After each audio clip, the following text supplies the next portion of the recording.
Merci d'être avec nous sur les antennes de la télévision nationale. Au sommaire de ce journal, élection présidentielle du 28 décembre à Farana. Le ministre de la Défense est au contact de la troupe. Des messages de paix et de cohésion sociale ont été véhiculés pour un scrutin apaisé.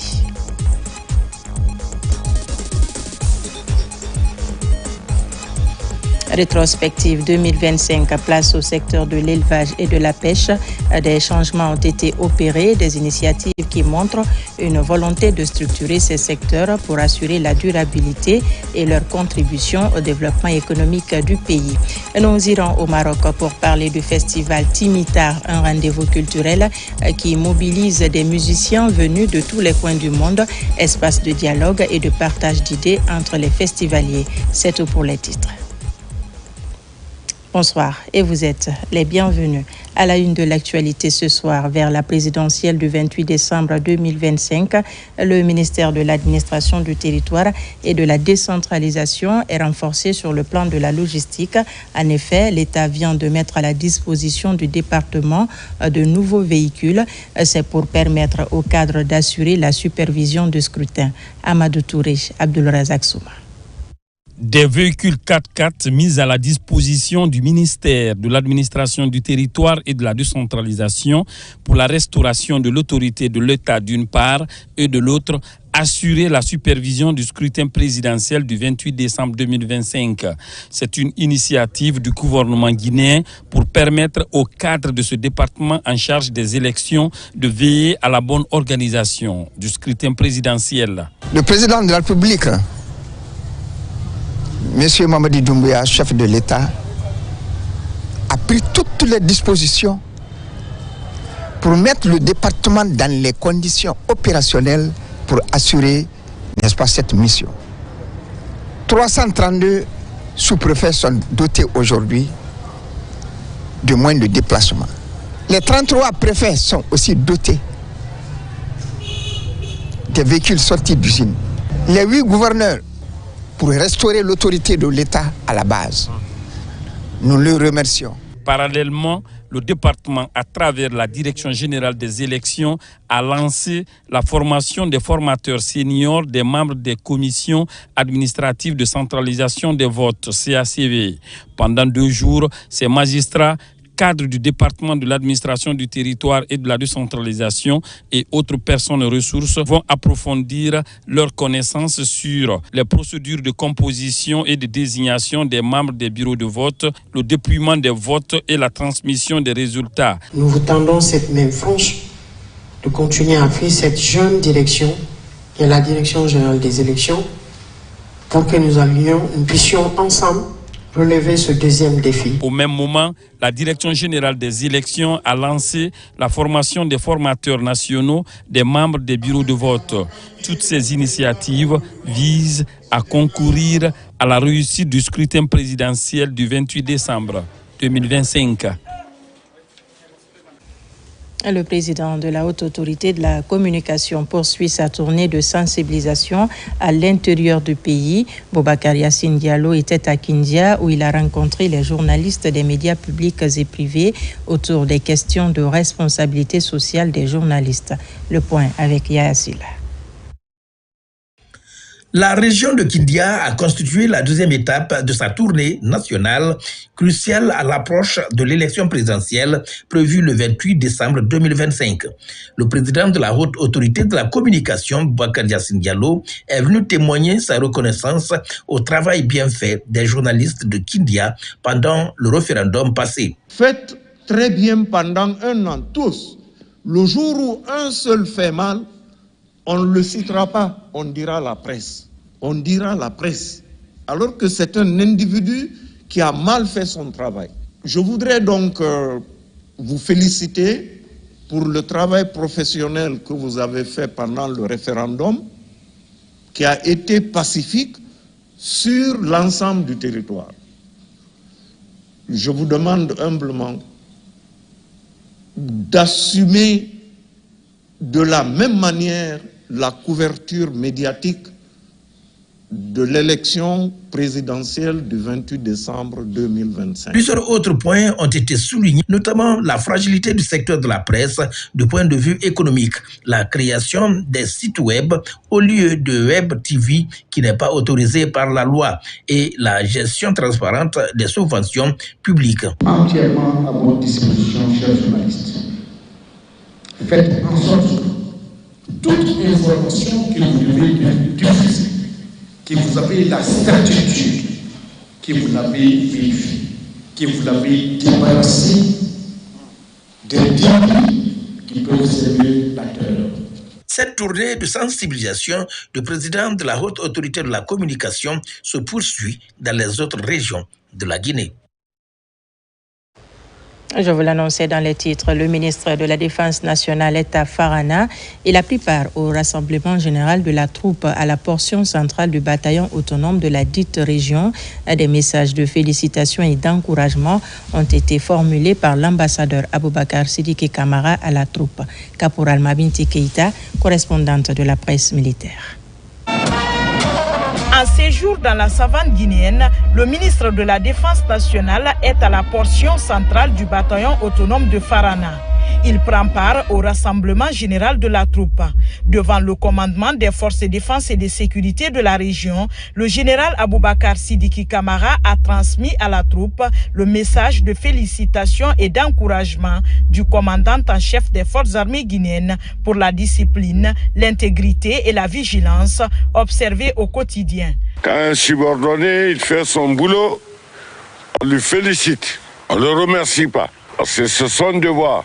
Mais aussi un rappel, pendant cette période cruciale de l'avenir de notre pays, vous devrez faire preuve de vigilance. Sur le plan sécuritaire, il faut être vigilant sur le plan disciplinaire. Vous faites partie du processus électoral en tant que citoyen. Vous devrez voter, vos pères et mères, vos épouses ou vos époux doivent voter. Il faut retrouver les cartes d'électeurs, les mettre en bonne position. À quelques jours du scrutin présidentiel du 28 décembre, le ministre de la Défense nationale a mis l'occasion à profit pour inviter les hommes en uniforme à redoubler la vigilance pour une élection sécurisée et apaisée sur toute l'étendue du territoire national. Évitez les réseaux sociaux. Les réseaux sociaux du militaire, c'est ici au rassemblement. Ce qu'on te dit ici, c'est ce que tu prends. Tant que le militaire dit à vos ordres, tu n'as pas de problème. Voilà pourquoi je suis là, pour venir vous saluer. Parce que chacun a son domaine. Le ministre de la Défense ne peut pas être en ville ici pendant plus d'une semaine sans venir en tant que vieux soldat saluer ses frères d'armes. Dans une harmonie empreinte de cohésion et de fraternité, le ministre de la Défense nationale a partagé le repas de corps avec le commandement des forces de défense et de sécurité. Une manière de prouver son attachement aux valeurs civiques et militaires. Dans la même région, jeunes leaders, associations de femmes et de jeunes filles se mobilisent pour la paix, une initiative portée par la Direction générale des élections et le Conseil national des jeunes de Guinée. RTG Farana, Ibrahima Oulien Fofana. Dans la salle de réunion de la préfecture de Farana, le Conseil national des jeunes de Guinée échange avec les couches juvéniles.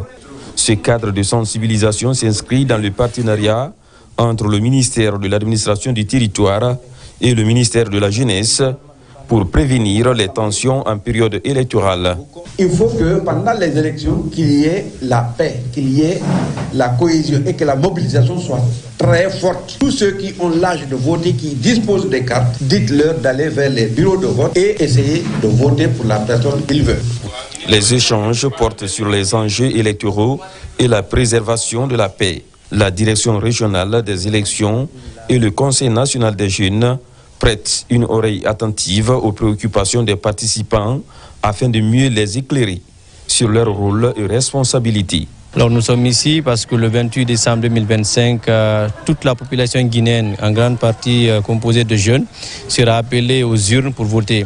Alors on est venu pour sensibiliser les jeunes, pour les mobiliser pour une participation massive au processus électoral et après pour l'acceptation des résultats, et surtout pour qu'ils soient des acteurs de paix à travers des messages bien structurés à véhiculer pour mobiliser les citoyens à grande échelle pour cette élection.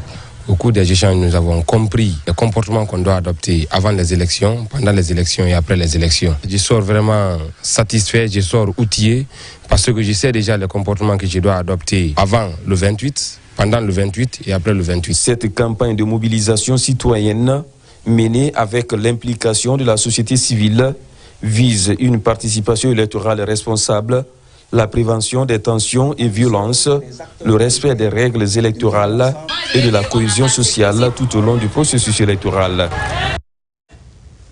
Elles sont appelées Femmes de foi de Guinée. Elles viennent d'organiser une lecture du Saint-Coran au centre islamique de Donka. La démarche s'inscrit dans le cadre de la promotion de la paix et de la quiétude sociale. La cérémonie a mobilisé les sages des 13 communes de Conakry et les associations islamiques. Compte rendu Fatmata Batouli Diallo. Elles ne partagent pas la même religion, mais elles ont une vision commune, celle de promouvoir le vivre ensemble en Guinée. Réunies dans cette salle polyvalente du centre islamique de Donka, ces femmes musulmanes et chrétiennes ont décidé de parler d'une seule voix pour prêcher la paix et la non-violence en cette période électorale. La Guinée a besoin de repères, elle a besoin de lumière, elle a besoin de voix qui apaisent. Et ces voix, c'est les nôtres, les voix des femmes. Nous, femmes de foi, savons ce que signifie veiller. Nous veillons sur nos familles, sur nos communautés, sur nos lieux de culte, sur nos enfants, sur nos valeurs. Nous veillons sur la paix, souvent dans le silence, parfois dans la fatigue, mais toujours avec conviction. Par des prières et des sensibilisations axées sur le rôle et l'implication des femmes de foi dans le maintien de la paix et de la quiétude sociale, elles entendent renforcer l'éducation parentale et cultiver le bon comportement dans la société. Nous avons réuni les femmes aujourd'hui pour les exhorter. C'est nous qui devons conseiller, c'est nous qui devons éduquer, c'est nous qui devons, c'est-à-dire prendre tout en charge. Nous sommes obligés de le faire. Et on est à l'orée des élections. Les élections, c'est nous, c'est pas les hommes. Quand les mamans appellent les enfants, il n'y a aucun acteur politique en Guinée et social qui ne vient pas d'une maman. C'est les mamans qui ont appelé les Guinéennes à œuvrer et cultiver le sens de la paix. Ces femmes de foi réaffirment ainsi leur détermination à être des actrices de paix et de cohésion sociale. Sensibilisation sur la paix en période électorale. Les femmes pour l'excellence et la paix FEPA ont sillonné les marchés de Bessia et Madina pour passer des messages de paix et d'unité nationale à ceux afin que règne le vivre ensemble avant, pendant et après l'élection présidentielle du 28 décembre prochain. Plus de détails avec Ousmane Ba et Youssouf Kamara. C'est une campagne de sensibilisation citoyenne dans les communes de Matam, Bessia, Matoto et Ratoma. Une initiative de la structure Femmes pour l'excellence et la paix en vue des élections libres et apaisées le 28 décembre prochain. À Bessia, la foule a répondu massivement à l'appel. Sur place, l'ambiance est époustouflante. Toutes et tous adhèrent aux idéaux de paix avec des messages forts. Nous avons décidé de faire une sensibilisation de masse dans les marchés de Madina et de Bessia pour prôner la paix, pour donner un message de paix, pour sensibiliser les femmes, pour dire aux femmes que les élections ne sont pas une période de compétition. Les élections ne sont pas une période où il faut se lancer des flèches. Les élections, c'est juste un processus qui vient, qui passe. Donc nous voulons donner un message de paix aux femmes, d'aller dans un climat de paix, voter et après le vote, d'accepter les résultats tels qu'elles seront pour que la Guinée reste unie et indivisible. Après Bessia, l'équipe est au marché de Madina, le poumon économique de Conakry. Les femmes qui constituent le baromètre de la société sont sur place et les mêmes messages de paix et de cohésion sociale sont distillés. Le jour des élections, je souhaite que le scrutin se déroule dans la paix et la quiétude. Chacun doit s'impliquer à tous les niveaux pour que règne la paix dans tout le pays. Déterminée à aller jusqu'au bout, l'ONG Femmes pour l'excellence et la paix envisage de déployer des équipes le jour des élections pour constater la réussite de leurs efforts fournis pendant cette période de campagne présidentielle. Dans la sous-préfecture de Kouroussa, les sages de la sous-préfecture de Babila se sont retrouvés pour une grande cérémonie de lecture du Saint-Coran. Des prières ont été faites pour une élection apaisée dans notre pays. Les imams des 15 localités relevant de la juridiction de Babila ont répondu présents à l'appel. Notre reporter Bakari Bamba Kondé était de la partie. Suivez. Dans un élan de solidarité et de paix, les sages des 15 districts de la sous-préfecture de Babila, situés dans la préfecture de Kouroussa, se sont réunis sur la place publique pour promouvoir le vivre ensemble à l'approche des élections présidentielles. Cette rencontre est également l'occasion de prier pour un bon déroulement de la présidentielle du 28 décembre prochain à travers toute la Guinée. Un moment fort symbolisant l'espoir d'une Guinée nouvelle. Elhadj Amadi Keïta à la Cour suprême de Conakry. Il a pris cette initiative effectivement au nom du village et pour effectuer cette lecture de Coran pour l'apaisement et la paix et l'entente au sein de notre communauté. Ces sages de Hamana ont plusieurs fois rappelé l'importance de l'unité et de la sérénité dans le processus électoral. Ils ont aussi appelé tous les citoyens à privilégier le dialogue et la compréhension mutuelle afin d'éviter les tensions et les conflits en cette période sensible.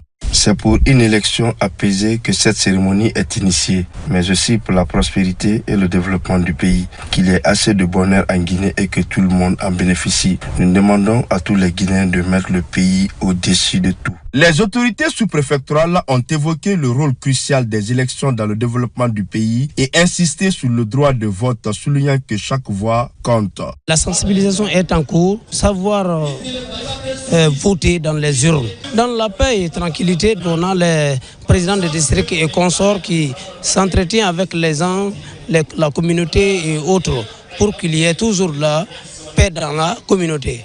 La rencontre des sages de Babila est un appel à la paix et à l'unité à l'approche des élections présidentielles. En s'unissant autour d'une prière pour leur pays, ils montrent que la solidarité et le respect mutuel sont essentiels pour assurer un avenir serein et prospère pour tous les Guinéens. C'est un pas important vers l'amélioration de la gestion des finances publiques en Guinée. Une rencontre nationale de validation du plan stratégique 2026-2030 a eu lieu à Conakry, une initiative du ministère de l'Économie et des Finances à travers la Direction générale du contrôle des marchés publics. Résultat recherché, renforcer la performance de la commande publique et améliorer la qualité de la dépense publique. Mamadi Gassama nous en dit plus. Le programme de référence intérimaire étant arrivé à son terme, tous les projets de développement sont désormais orientés vers le programme Simandou 2040. Et c'est à ce titre que se tient cette rencontre nationale de validation du plan stratégique 2026-2030 de la Direction générale du contrôle des marchés publics. La validation du plan stratégique de la DGCMP consiste à doter notre direction d'un cadre de référence de travail, de collaboration avec ses partenaires et pour nous permettre de sortir désormais du pilotage à vue. L'enjeu est de redynamiser, moderniser et professionnaliser davantage la commande publique. Ces défis sont d'ordre de gouvernance, sont d'ordre de procédure, mais aussi ces défis sont d'ordre des capacités techniques humaine, tout simplement de capacité opérationnelle. Ce plan national qui se repose sur 4 axes stratégiques majeurs permettra désormais à la Direction générale du contrôle des marchés publics de renforcer son système de contrôle et maximiser sa contribution à la croissance économique nationale. Le premier axe de ce plan-là vise à aider la DGCMP à se digitaliser. Le deuxième axe qui va être abordé, c'est l'axe de la performance même de la DGCMP et l'amélioration de la gouvernance de la commande publique. Le troisième axe, c'est le renforcement des capacités des acteurs de la commande publique de Guinée. Et le quatrième axe va mettre l'emphase beaucoup plus sur la déconcentration des services de la DGCMP à l'intérieur du pays. Pour les autorités, ce nouveau plan constitue un outil essentiel pour garantir une meilleure gouvernance à travers une utilisation rationnelle des ressources et une commande publique plus efficace au service du développement. Dans l'actualité encore, la Jeune Chambre internationale de Guinée a tenu sa convention nationale du mandat 2025 et l'élection du nouveau bureau pour l'année 2026. Le but est de promouvoir le leadership et l'alternance démographique au sein de cette organisation. Plus de détails avec Mikini Moussa Kamara et Ibrahima Oulem Fofana. La Jeune Chambre internationale JCI de Guinée a procédé au renouvellement de son bureau exécutif pour la mandature 2026. Une assemblée élective a suivi pour élire le nouveau bureau avec la présidence de l'organisation locale comme poste phare. L'heure est venue d'ouvrir un nouveau chapitre de notre histoire. La JCI Guinée doit se réinventer, se moderniser et redéfinir son image pour être encore plus proche des jeunes, plus audible dans l'espace public et plus crédible auprès de nos partenaires. Moment fort de notre calendrier institutionnel, ce que nous avons vécu ces dernières semaines va bien au-delà de la simple exécution d'un programme. Cela a été un exercice de leadership collaboratif, fait de résilience, d'adaptation, parfois d'incertitude, mais nous étions animés par une volonté commune, servir avec excellence. Le bureau sortant énumère le bilan de son mandat. Si je devais résumer notre mandat en 3 mots, ce serait travail, résilience et impact. La Jeune Chambre internationale JCI est une ONG mondiale qui fédère les jeunes chambres de plus de 124 pays, réunissant des jeunes de 18 à 40 ans engagés pour transformer leur communauté. Présente au sein d'institutions comme l'ONU, l'UNICEF et l'UNESCO, la JCI agit pour les objectifs de développement durable. À l'Université de l'Abbé, des infrastructures modernes voient le jour. Elles sont inaugurées en présence des membres du gouvernement, des infrastructures pour renforcer l'excellence académique. Par ailleurs, des ordinateurs sont remis aux étudiants les plus méritants. Mounir Barish, reportage. Ces infrastructures pédagogiques modernes réalisées par le ministère de l'Enseignement supérieur viennent transformer durablement l'Université de l'Abbé. Elles répondent aux commodités requises et s'inscrivent dans la vision du chef de l'État qui place l'éducation au cœur du programme Simandou à travers le volet Simandou Academy dédié à la formation du capital humain. En inaugurant ces nouveaux bâtiments, vous affirmez clairement que l'enseignement supérieur n'est pas une charge pour l'État, mais un investissement stratégique pour l'avenir de la Guinée. C'est un message fort adressé à la jeunesse. La République croit en elle et mise sur son intelligence. Cet investissement majeur vise à doter les institutions du pays d'infrastructures innovantes, durables et adaptées aux exigences académiques modernes. En ce jour d'inauguration, je ressens à la fois de la fierté et de l'humilité. Humilité parce que ces réalisations nous obligent, elles nous imposent de hisser notre niveau de performance, de discipline et d'engagement. J'engage monsieur le recteur et son équipe à engager également très rapidement les démarches et donc de prévoir dans le budget 2026 l'ameublement des bâtiments qui restent, l'équipement de la bibliothèque, ainsi que l'aménagement de l'extérieur de ces infrastructures. Nous sommes à notre énième inauguration d'infrastructures.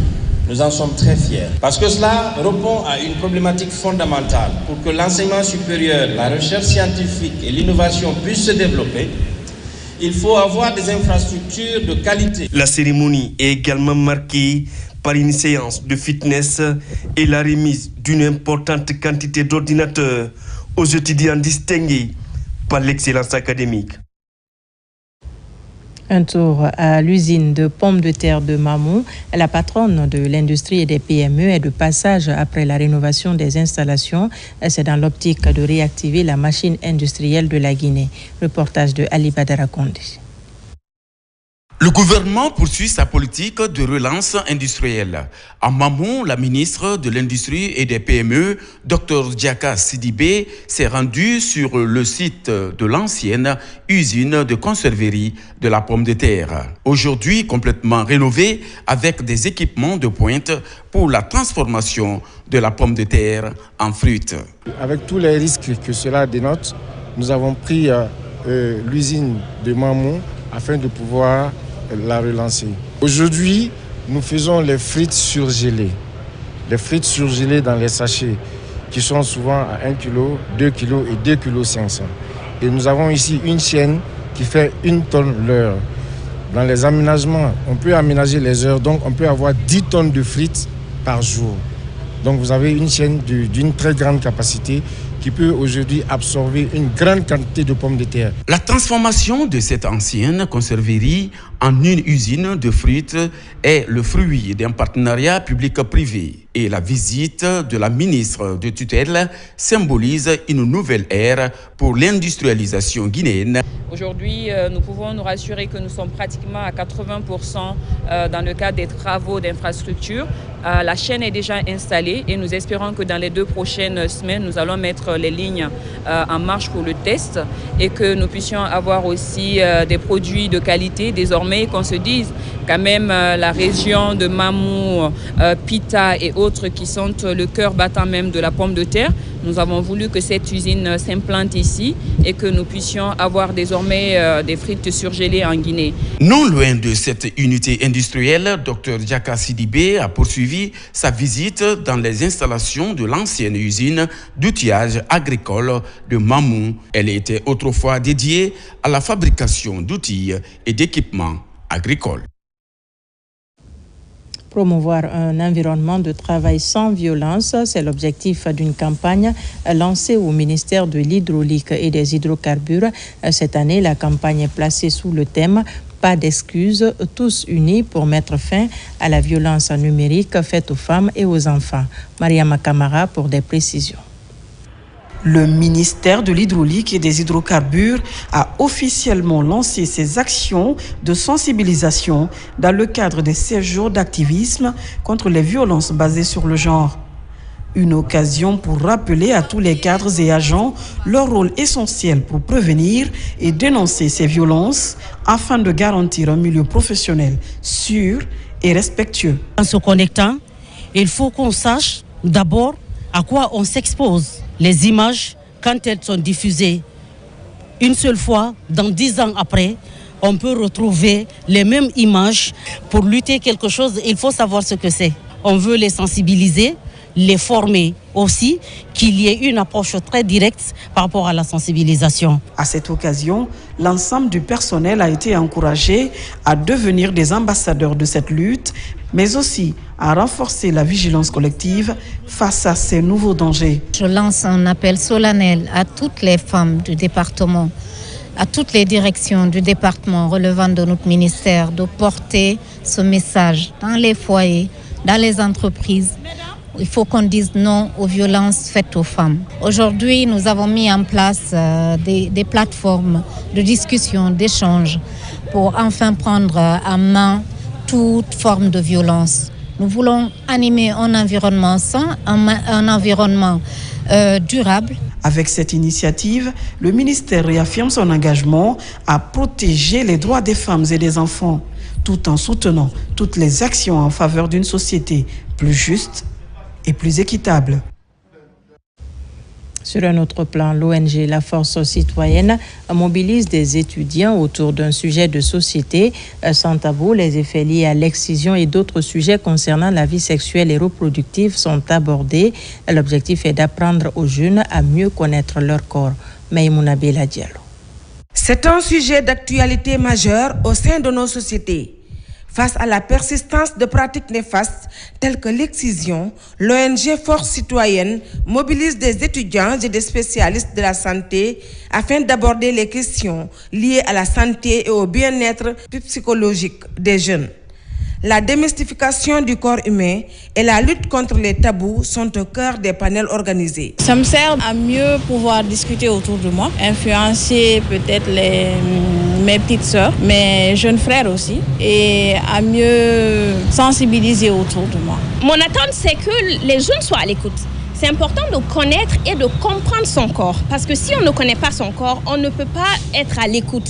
Parfois, il y a des maladies qui nous atteignent ou des problèmes que nous avons, mais qu'on aurait pu prévenir en étant à l'écoute de notre corps. Donc vraiment, c'est de la sensibilisation qu'on veut faire. On veut que les jeunes soient engagés et qu'ils soient à l'écoute de leur corps. L'excision et ses lourdes conséquences sur la santé physique et mentale des femmes, notamment les complications médicales, les traumatismes psychologiques et les atteintes aux droits humains ont été largement abordés. Les échanges ont également porté sur l'anatomie des organes sexuels et l'importance de l'éducation sexuelle dans la prévention de ces pratiques. L'objectif, c'était vraiment de partager avec les étudiants et étudiantes des connaissances par rapport à son corps, des informations liées à l'excision, les informations liées à la lutte contre le cancer du sang, le cancer de la prostate aussi, parce que lorsqu'on connaît son corps, on peut lutter contre beaucoup de maladies. Ce panel s'inscrit dans une série d'activités planifiées par l'ONG Force Citoyenne qui entend renforcer la sensibilisation et l'information des jeunes. D'autres actions axées sur la santé sexuelle et reproductive, la prévention des violences basées sur le genre, ainsi que la promotion du bien-être des femmes et des filles figurent parmi les perspectives des organisateurs. Pendant ce temps, le financement technologique et le paiement marchand sont au centre de 2 jours d'échange à Conakry. Il s'agit d'identifier les leviers permettant à la Guinée de s'aligner sur les standards technologiques actuels. Sur place, Marie-Angélique Bangoura, Aboubakar Sidiki Kamara, reportage. Après une étude de terrain menée par ces experts, le projet WARDIP a de nouveau réuni les principaux acteurs du secteur financier, les entreprises technologiques ainsi que les commerçants. Au cœur des échanges, les enjeux liés à la finance technologique, au fintech et au paiement marchand. L'objectif réel est de s'assurer que le Guinéen puisse réaliser ses paiements en ligne et dans ses boutiques avec des moyens de paiement électroniques sûrs, fiable et sécurisé. Conscient au fait de ces défis, que les autorités de la Banque centrale, grâce à l'appui de la Banque mondiale à travers le projet WARDIP, ont initié au fait des études diagnostiques sur les fintech et le développement des paiements marchands. Cette initiative représente pour les parties prenantes une opportunité majeure pour améliorer les transactions financières. Ils estiment que le développement des solutions fintech pourrait contribuer à réduire la rupture de liquidité à laquelle la Guinée fait face. Ces travaux sont d'une importance capitale pour des acteurs comme nous, parce que ça nous permet d'avoir une idée claire de l'état des lieux pour qu'on puisse asseoir un écosystème très très performant, dynamique et qui peut permettre faciliter les investissements et le déploiement des fintech en Guinée. Il y a beaucoup de problèmes liés au cash, raison pour laquelle aujourd'hui toutes les démarches sont en train d'être fournies pour qu'il y ait ce changement, qu'il y ait cette révolution aussi dans la dynamique des finances chez nous en République de Guinée. Au terme de ces 2 jours d'échange, les participants ont réaffirmé leur engagement à accompagner la Guinée vers une meilleure stabilité économique. Ils appellent à une adoption accrue des solutions fintech à des coûts accessibles pour les entreprises, les commerçants et les consommateurs afin d'accélérer l'intégration du digital dans les pratiques financières. Travaux publics avec la poursuite des travaux de construction des voiries urbaines dans le Grand Conakry. Sur les différents chantiers, les entreprises s'activent pour respecter le délai contractuel annoncé lors de l'octroi des différents marchés. Sur les 11 km de la T7 au carrefour Grand Moulin, le groupe Guiter entame la vitesse de croisière sur ce tronçon avec la remise des clés de Caterpillar aux opérateurs du groupe. Falilou Diallo, Morlaï Souma. Sur ce tronçon de 11 km, c'est une route 2x2 voies qui sera construite avec une largeur de 49 mètres et 10 arrêts bus, dont 5 de chaque côté. C'est pour accélérer la cadence des machines sur le chantier que cette cérémonie de remise de clés Nimba aux opérateurs du groupe Guiter est organisée. Notre rôle, c'est vous apporter, en tout cas en ce qui concerne nos domaines de compétences, plus de support pour que vous puissiez vous concentrer sur votre métier qui est de construire la Guinée. Notre rôle, c'est c'est que vous puissiez vraiment tirer la pleine capacité, le plein potentiel de ces équipements et que vous puissiez réussir vos projets dans les temps avec les coûts opérationnels prévus, justement pour avoir la meilleure profitabilité et pouvoir tirer le maximum des équipements. Avec ces machines Caterpillar, c'est la vitesse de croisière qui sera désormais entamée sur ce chantier routier. Un chantier qui va désengorger l'autoroute Le Prince et améliorer la fluidité de la circulation dans le Grand Conakry. Aujourd'hui, Dieu merci, on vient d'acquérir ces équipements qui vont nous permettre de travailler et dans le temps et en qualité pour la réalisation de ce projet ambitieux qui est la réalisation de l'autoroute 2x2 sur 11 km. Cette cérémonie marque bien plus qu'une livraison d'équipements. Elle illustre une ambition partagée, celle de moderniser nos moyens de production, renforcer notre performance opérationnelle et améliorer durablement la qualité de nos services. Sur les 11 km, 4 seront bientôt viabilisés et mis à la disposition des riverains et usagers de la route. Mais l'entreprise plaide pour le dégagement des 7 km autres restants pour achever les travaux, selon le délai contractuel. À présent, la rétrospective des faits marquants de l'année qui s'achève. Ce soir, on s'intéresse au secteur de l'élevage et de la pêche. Actuellement, ils subissent des changements importants afin de renforcer la santé des animaux, valoriser les produits locaux et moderniser les pratiques. Pendant ce temps, la pêche et l'économie maritime opèrent une mutation grâce à la modernisation des infrastructures, la lutte contre la pêche illicite et à la promotion de l'aquaculture. Ces initiatives montrent une volonté de structurer ces secteurs afin d'assurer la durabilité et leur contribution au développement économique du pays. Noumousso Diakité.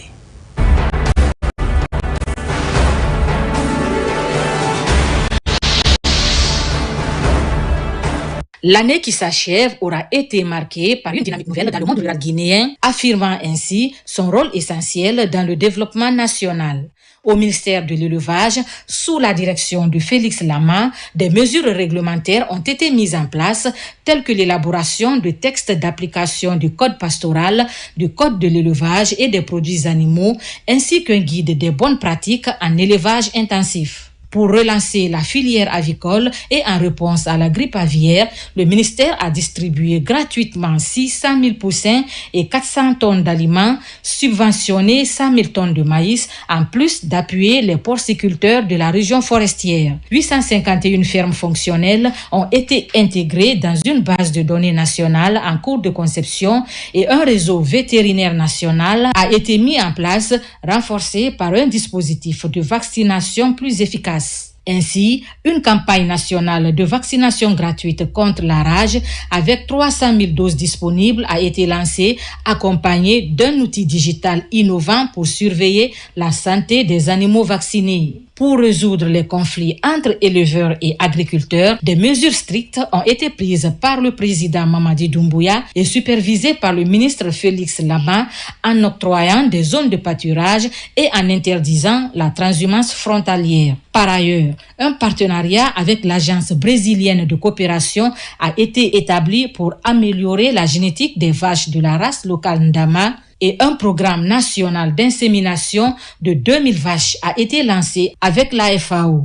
L'année 2025 aura été l'année de la transformation et de la promotion du secteur de l'élevage afin d'assurer la souveraineté nutritionnelle et alimentaire en Guinée. Parallèlement, sur le littoral, la pêche et l'économie maritime poursuivent leur mutation avec des actions telles que la modernisation des infrastructures, la lutte contre la pêche illicite et la promotion de l'aquaculture. La validation récente de conquis au CNT marque une étape importante dans l'implémentation de la nouvelle politique publique alignée avec le programme d'économie bleue de l'Union africaine qui vise à valoriser durablement les ressources maritimes et fluviales du continent. Ces initiatives démontrent la volonté du pays d'exploiter ses ressources bleues de manière optimale tout en préservant l'environnement marin. Les secteurs de l'élevage et de la pêche se rejoignent dans une ambition commune, construire une économie durable, solidaire et résiliente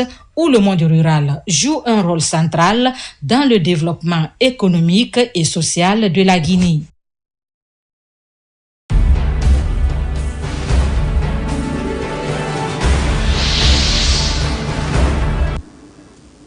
Et c'est parti pour le lancement officiel des activités de l'entreprise minière Nimba Mining dans la préfecture de Boké. Il s'agit de l'arrivée du premier train chargé de bauxite au port de Kamsar, à l'occasion pour les responsables de cette société de réaffirmer leur engagement au respect du contenu local et contribuer à booster l'économie nationale.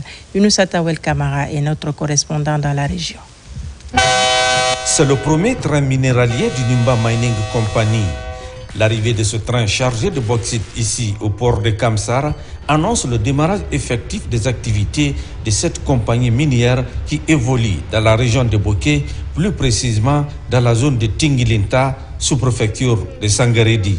Je crois qu'on peut dire aujourd'hui que la Guinée, elle va pouvoir donner des leçons au reste du monde comment démarrer une mine rapidement. Je voudrais remercier le département sécurité, les pompiers, l'équipe IRT, une société 100% guinéenne, 99% d'employés guinéens. Cet instant marque un tournant majeur pour notre compagnie.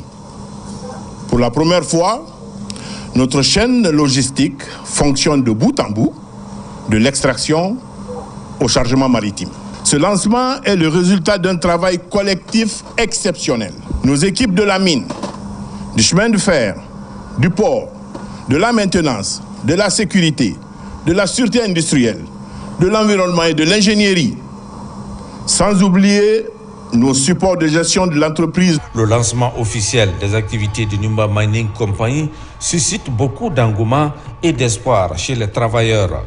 La santé et la sécurité des employés, mais aussi le climat d'une bonne cohabitation avec les populations riveraines sont entre autres priorités de l'entreprise. On a tous les outils qu'il faut, on a des équipes compétentes qui sont là aussi. Chaque activité, chaque tâche est évaluée au départ avant de commencer n'importe quelle activité. Ce qui nous permet d'évaluer les risques et mettre des mesures collectives en place avant d'entamer n'importe quelle activité. Nimba Mining Company vient ainsi s'ajouter aux autres entreprises minières évoluant dans la région administrative de Boké pour booster l'économie nationale et lutter efficacement contre le chômage des jeunes. Le développement local et de vivre ensemble à Boké, la 4e édition du mini-marathon annuel vient de se tenir à Koboye dans la sous-préfecture de Tanene. Près de 600 coureurs ont parcouru 8 km dans la fraternité. Une mobilisation locale autour du sport initiée par le consortium SMB Winning dans le but de promouvoir la santé et le bon voisinage avec les communautés. Le reportage de Mamadi Terna Kamisoko. Près de 600 coureurs, un même élan et un message fort. Courir pour la paix et la cohésion sociale. À Boké, le consortium SMB Winning organise la 4e édition de son mini-marathon dans le district de Kaboué, à Maraya, sous-préfecture de Tanene. Ici, le sport s'impose ainsi comme un outil de rassemblement au service du développement local et du vivre ensemble. Sans nul doute, cette discipline sportive constitue un puissant facteur d'émulation. Elle incite chaque participant à se surpasser afin de porter haut le flambeau d'une génération consciente, responsable et engagée pour le développement de notre pays. Ce que nous allons exhorter à la population, c'est de faire de façon à les protéger, de ne pas barricader, de ne pas faire des histoires. Quand il y a des problèmes, remonter à la hauteur des autorités au niveau régional, préfectoral ou communal.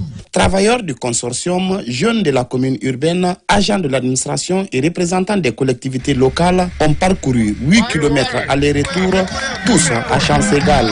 Au-delà de la compétition, ce mini-marathon se veut un symbole de bon voisinage et de fraternité. J'ai déjà été 7e, puis 2e l'année dernière. C'était donc un objectif personnel de finir premier cette année. Le plus grand motif de l'organisation de ce mini-marathon est pour créer une relation harmonieuse entre le consortium de SMB Winning et la communauté riveraine à Boké. À travers cette 4e édition, SMB Winning réaffirme son engagement en matière de responsabilité sociétale, de dialogue communautaire et de promotion d'une paix durable et inclusive. La cérémonie s'est achevée par la remise des prix aux meilleurs coureurs des catégories guinéennes et chinoises dans une ambiance festive. Et puis la protection des concessions minières, une promesse renouvelée à Kouroussa, au stade municipal. Un rendez-vous sportif est organisé pour promouvoir la cohabitation pacifique entre l'entreprise KGM et ses communautés impactées. L'événement annonce également les festivités de fin d'année pour exposer de grandes ambitions. Le point avec Diamokaba. Kouroussa autour du Curon, de belles histoires de cohabitation pacifique reprennent entre l'entreprise KGM et ses communautés. Le regain de motivation ne laisse personne indifférent pour célébrer l'entente. Ce match marque le début de nos célébrations de fin d'année 2025 qui symbolise l'unité qui nous anime. Ce match est une fête, mais il symbolise aussi notre engagement partagé, travailler ensemble pour le succès de Kouroussa et de la mine de KGM. Que la victoire soit celle de la solidarité et de notre avenir commun. Cette initiative de KGM est vraiment salutaire. L'union sacrée des communautés de Kouroussa est l'un des avantages pour que règne la stabilité. La nouvelle dynamique insufflée démontre l'aspect positif du football comme un véritable facteur de rassemblement et de cohésion. Ici, pas de vainqueurs ni de vaincus pour perpétuer ces belles retrouvailles afin d'instaurer la tranquillité à Amana, une autre place forte de l'or. Merci aux organisateurs. Ce vecteur de lien social renforce la collaboration. C'est un match d'amitié, un match de fraternité.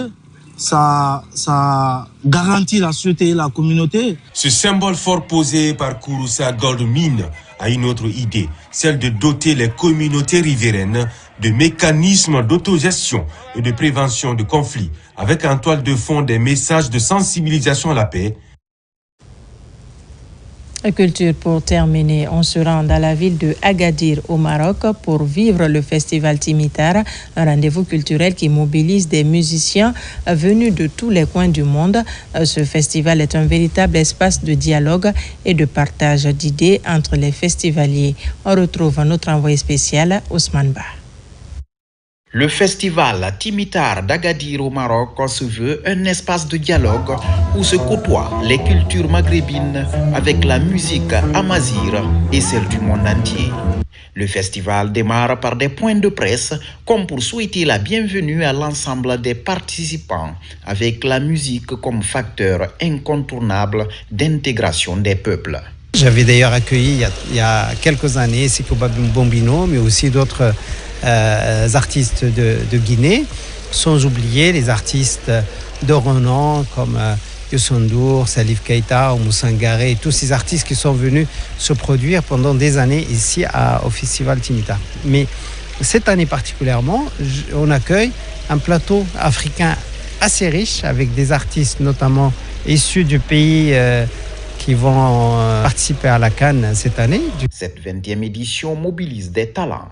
À l'ouverture, une soirée africaine du sud du Sahara. Sur le podium, Chanel, Chris M. Des rythmes et mélodies avec la danse typiquement teintée des couleurs de l'Afrique centrale. La musique, c'est vraiment l'une des bénédictions que Dieu nous a données. Préservons la musique, préservons la culture, continuons de partager l'art parce que vraiment l'art est magnifique. Puis c'est la grosse calibre, le reggaeman ivoirien Alpha Blondy, qui du haut de ses 72 ans émerveille le public avec ses chansons fétiches, toujours d'actualité. Ceux qui sont derrière là-bas, Cette première journée est riche de couleurs, mettant en exergue la place de la musique dans le renforcement des liens entre les peuples pour un devenir commun de l'humanité tout entière. Et voilà qui m'a fait à ce journal. Merci de nous avoir reçus chez vous. L'actualité se poursuit sur notre site le www.rtgguinée.info. Je vous dis à très vite pour d'autres